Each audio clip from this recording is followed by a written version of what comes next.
Hello and good day. My name is Uehara, and today I'll be reporting to you the blood flow of the heart.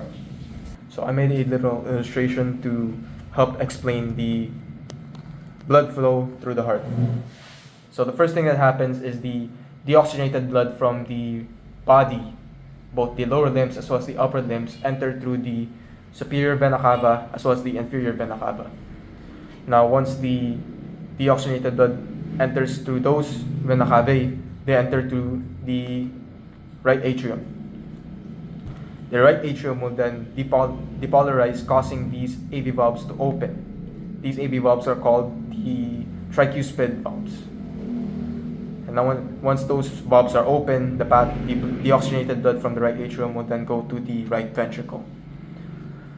Once the deoxygenated blood is now in the right ventricle will then depolarize, causing the chordae tendineae, right here, these chordae tendineae, these little fibers, to also contract, which will then close these AV valves, as well as the opening of the semilunar valves due to the depolarization of the right ventricle.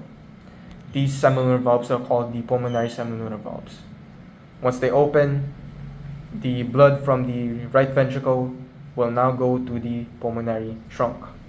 Pulmonary trunk will then take that deoxygenated blood into the pulmonary arteries, right here. These pulmonary arteries will then take the deoxygenated blood to the lungs.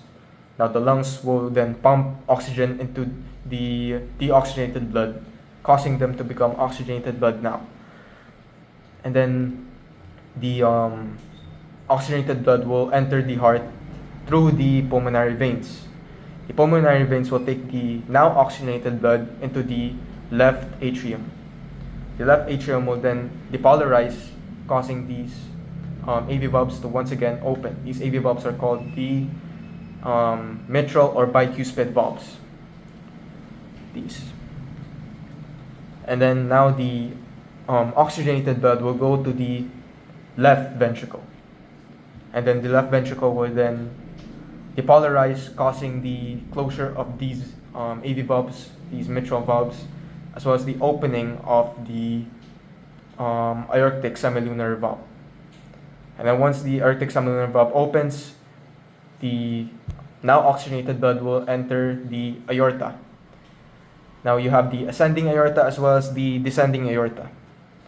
So for the ascending aorta, you have three main branches, or three main arteries to take the now oxygenated blood into the upper limbs as well as the upper part of the body, the neck as well as the head and as well as the shoulders. So you have the brachiocephalic artery, you have the left common carotid artery as well as the left subclavian artery.